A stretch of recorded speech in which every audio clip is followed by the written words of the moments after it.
Hello guys and welcome to another video with Cast on the Maizuma channel. So in today's video we're going to talk about different methods of item transportation, mostly item elevators. Yes, it's kind of item elevators again. Not the most entertaining subject to be talking about, but I promise you today's video is going to be a little bit about the fun part of this. Our first design is a very simple one, so bubble item elevator with safe collection at the top. So let's talk a little bit about that. Let me place some items in my hotbar. Here I am just showing you how to connect different water streams in different directions. So all you need to do is to have ice blocks here. Could be packed ice, blue ice, or regular ice blocks. Regular ice blocks might melt if you use torches around it. And you can have either slabs or trapdoors here to connect the streams so they don't change directions here while you're putting the items in.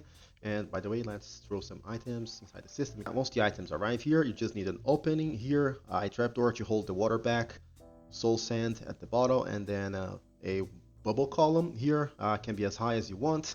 And here at the top, a little secret, you should use trapdoors here for the hitbox, or just cover this up at this height here specifically, and then your items should be safe. The reason for this is that otherwise your items might get stuck inside the blocks here.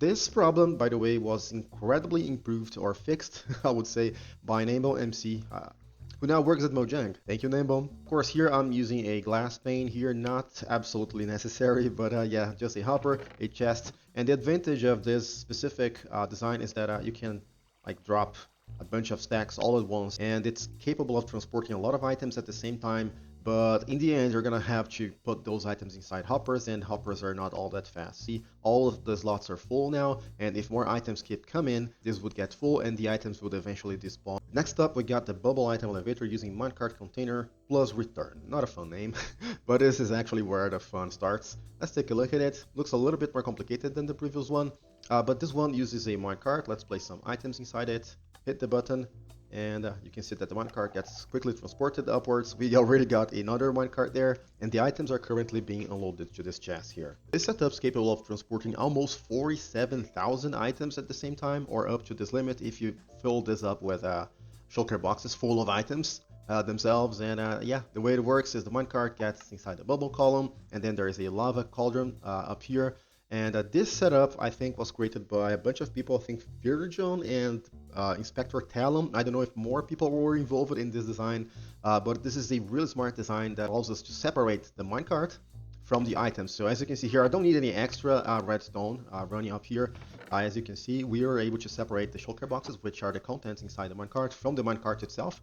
And once the lava bucket, the lava cauldron, breaks the minecart always goes inside this dispenser here. There's actually one extra minecart here. If I make the minecart level empty, for instance, you will notice that yeah, minecart is dispensed here, gets back on track. This is directional, by the way, but of course it's fixable.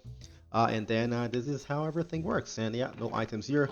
I basically forced myself to use skulk sensor here, and you can see that these blocks are also wool, because then we don't get interference from anyone flying around here or placing blocks somewhere here. But yeah, when the minecart goes through the go next to the skulk sensor, it powers the dispenser, and then the minecart gets on top of a powered rail. There's a solid block at the back here, and then the minecart returns.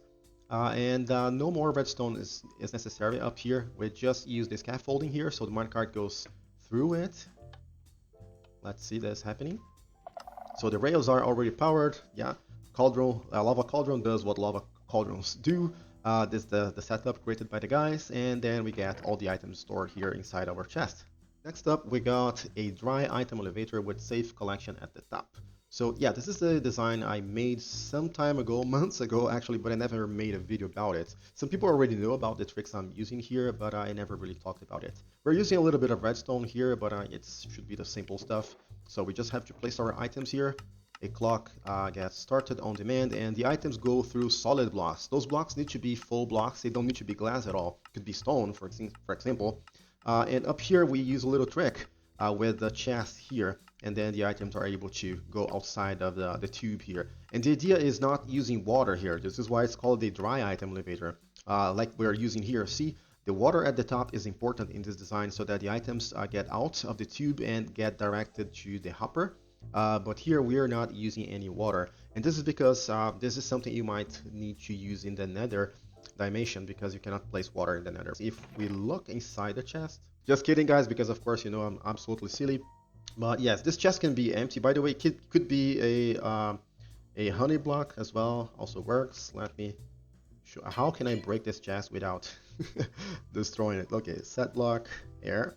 Okay, we could use a honey block here. In the past, you would have to use also a honey block here, if I'm not mistaken. So this would be necessary, but this is like this diagonal setup here. This is not necessary anymore.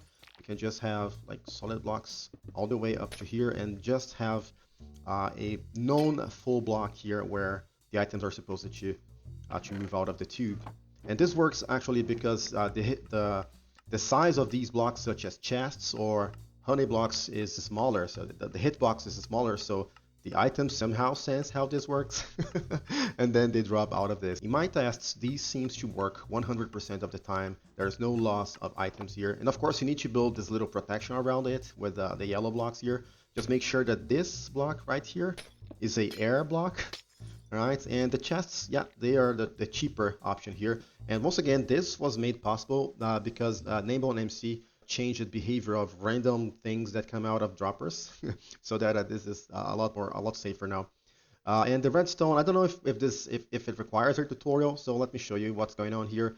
The actual input is the dropper, so this allows you to have inputs from these different sides here, and as long as items are there, let me place just one stack here. So yeah, the comparator detects the input, and then this needs to be on subtraction mode. You can have any container here with just a single item inside, or a composer at level 1, and activator rail, solid block, and then a observer facing this way, observer facing the opposite way, and then repeater on 2 ticks, and then this one is also a dropper. Those two are actually droppers. You don't need a dispenser to be here, and this is your dry elevator. Pretty cool, huh? Next up, we got the dropper item elevator, which is silent, works at hopper speed, and is 100% reliable. So if you have been following my recent videos, you will notice that I have been using this design everywhere. So this is my go-to design when it comes to dropper item elevators. Let's put some items in here. And as you can see, as advertised, yeah, it's completely silent. So yeah, it doesn't make a lot of noise. Unlike this one. So this is the only problem here. This one is a lot cheaper, especially if you're gonna build it big. But this dropper is gonna click a lot. But as long as you're far away, I think 16 blocks from this specific dropper here at the center, the noise is not going to be a problem. But if it is, in case of your storage room, for instance, this can be a good option. Just make sure to not have any redstone dust updating around it. Another interesting advantage of this design is that you can easily add a Shulker Box Filter to it very easily. So as long as you have a dropper being directly powered, like this one, not this one, but this one, see, every other, you can basically change it to be like so. So place your droppers diagonally like this, and then you can have a shulker box like so. Pair of hoppers under them, and yeah, any kind of storage here. So now this setup here is going to work as a shulker box filter, and let me demonstrate by replacing the input with a barrel. The actual input is the dropper once again, so we can have inputs on all these 3 sides, which is extremely convenient, which is why another reason to love this design. So if we place just regular items, let's just place 3 or whatever, and let's place a few shulker boxes here. The items are being transported, and as you can see here, all the shulker boxes are in this chest, and the regular items are in this other chest.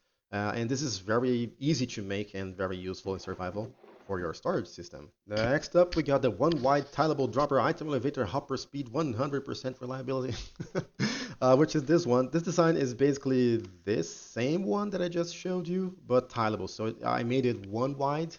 Yeah, and if I place items here, no noise. It's amazing. And yeah, not too complicated to build. And yeah, everything's flat here once again because I assume you're going to build this on a flat surface for some reason. So this was one of the goals, not go beyond this point there. But there is a flaw with that. So as I mentioned, this is tileable. As you can see here, you can have a bunch of those side by side. So tiled independent item elevators. Let me run the demonstration here. I can pick 1 stack of each here, blue and the yellow. For some reason they all go on the opposite order here. So let's place those there. Green goes here, blue goes there, yellow goes there. So if we look back here, The way we make this work is by alternating between activator rails and powered rails. See, activator, powered. And yeah, this is a simple design, and they work independently. So this one's gonna finish first, and this one is gonna finish last or something. Yeah, this one is already finished. As you can see, there's no more redstone being updated here, and this one is almost done probably. Yeah, and it's done. So they work separately. But I made this design a long time ago, and I tested it with multiple stacks of items, which made me never realize that it has a problem when you place just a single item here. Let's pick, for instance, this piece of glass here. If I place one single item here, it clicks. It clicks because it sends one extra pulse. Anything above one item, let's say 2 items, for instance, is not going to make it click. 1, 2 items, and it works perfectly. But if it sends only one item through, it's gonna click. And I never noticed that. For months and months, I only tested this design using full stacks or a bunch of items, and I never tested it with single items, so I never knew that these are not actually silent. So they are almost perfect, but not really perfect. And last but not least, we got what I apparently named as a unique item transportation system, because I made this a long time ago as well. Yeah, and yeah, this is different. So let me place a few items inside our minecart here, and hit the button here, and look at this. It looks very glitchy. I don't think it's glitchy, but it looks glitchy. And then I just added a unloader at the top here. This design is not actually by me. It was designed by Inspector Talon.